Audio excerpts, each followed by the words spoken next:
Hello, and welcome back to another episode of the Pinnacle Fraudcast, part of our Effective Advice series. I'm Cord Lester, IT Project Manager and Systems Analyst at Pinnacle. Today we're talking about phishing with Keith Thomas, our Chief Information Security Officer. Hello, Keith. Hey, Cord. And welcome back. Thank you. So can you define phishing for us? So phishing is a form of social engineering. Social engineering is what attackers use to trick you into providing some type of sensitive information, man. It's your name, your bank accounts, your social security numbers, date of birth, those type details that they can then use to further do attacks. Phishing in particular is related to emails. Okay. Those emails are then used to lure you to a website, to open an attachment, something along those lines that can then gather that information. Okay. So can you give us a few examples of phishing and some of the things you see in your day-to-day? Oh yeah, we get a lot of them. So listen, phishing is huge, right? There's estimated 25% increase year over year. When we talk about different types of phishing, there's a whole bunch of different types of phishing. Some of them are big. You've got whaling and you've got spear phishing, but let's talk about maybe just something a little more specific here. An example of phishing would be a shipping notification. A lot of people get these on their personal or work addresses, and what happens is you'll get an email in, it just has a shipping notification. Pick any major shipping, doesn't matter. They use all of them, the attackers do. So you get the shipping information, you get a notification, oh, your package has been delayed, I need you to confirm your address or whatever, right? And so you open that up and there's an attachment in the email. And I'm like, oh, I have to open the attachment to see what's being shipped to me. I don't remember having anything shipped in, or I don't know what this is. So you double click the attachment. A lot of times those attachments contain, viruses, malware, or even just links out to malicious websites where you would then, be compromised, or you'd be typing in your credentials to UPS, FedEx, DHL, whatever. Right. Another type of phishing that many people see is becoming a lot more common, and that is related to electronic signature documents. Especially since COVID-19 came out, this has been a larger and larger growing area for many people. It's a big convenience for most people, whether it's a contract, whether you're purchasing something, or sometimes even if it's just, a waiver for your physician's office, you'll get an electronic signature document that you go out and e-sign. Well, those e-sign documents, because of their large increase in popularity, have been targeted by malicious actors. The threat actors will go out and create these malicious documents. So you get an email that says, hey, you have a new document to sign. Well, you don't remember having anything out there, right? I mean, it's one of those huh? So you open it up, you got your curiosity up, you see, and they're very generic. It just says, so-and-so has sent you something to sign. Well, how do you know what to sign? How do you know what it is? Right. You click the link, right? When you click that link, same type scenarios, opening that attachment I just talked about, right? Well, you click that link and it goes out to the malicious website, and that malicious website either has some type of malware on it, or it's a credential attack where you type in your credentials and they record them, and then, Bob's your uncle, they've got your identity. Right. So what are some of the things you can look within an email when you receive the email? What are some of the things you should look for to kind of help you decipher, well, is this real, or is this... Mm-hmm. Is this fake, or is somebody trying to get me? What are some of those things you can look for? Sure. So first and foremost, unfortunately, in this day and age, I generally tell everybody, don't trust anyone or anything. Mm-hmm. First and foremost, because even your most trusted sender, your neighbor, your physician's office, right? They can become compromised. It's called business email compromise when a business becomes compromised like that. So you never know for sure when you're getting it if it truly is that person or not. So slow down.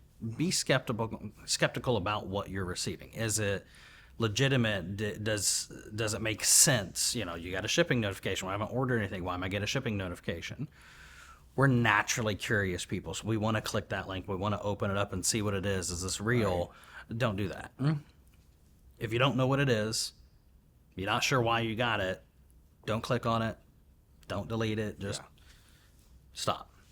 If it is something important, it looks like you're in the middle of a house closing, and all of a sudden you get an e-sign document from what looks like a mortgage company. You weren't quite expecting it yet because you hadn't gone to closing.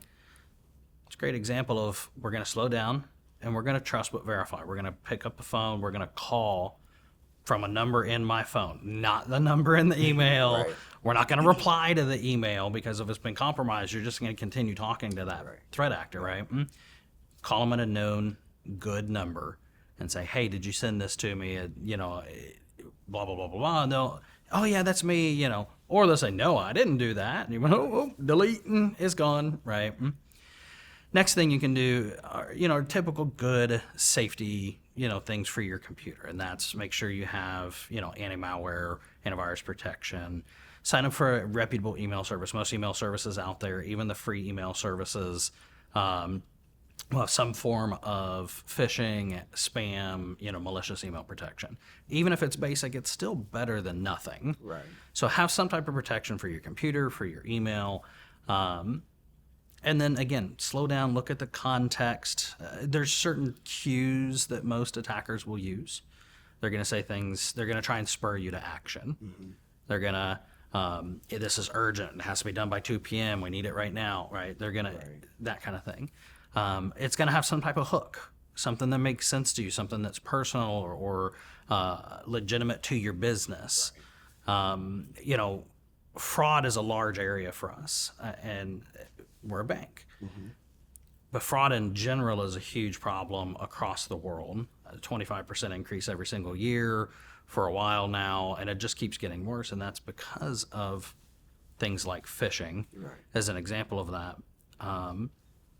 When you sit down and you really think about what am I seeing in this email, there's a lot of different clues. You can look for spelling and grammatical errors. If I'm getting an email from my, dentist who's in the South, it's probably not going to say kindly do the needful, which is a common phrase used, overseas, instead of saying please. Right.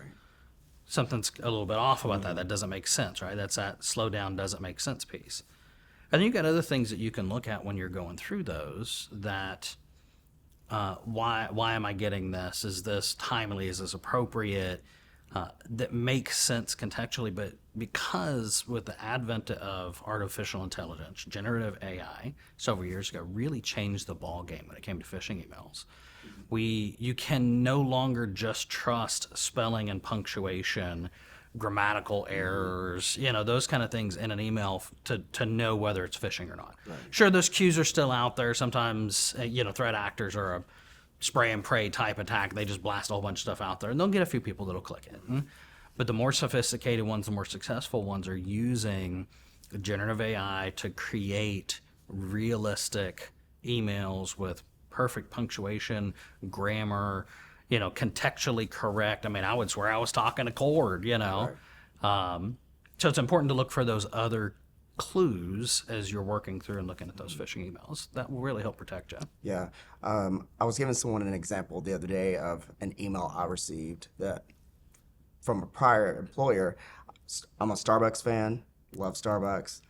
They sent me an email for my birthday with a coupon. I like a coupon. So a couple days later, I got one at work. It looked very similar to it. Mm-hmm. I fell for it, a phishing attempt, and they got me.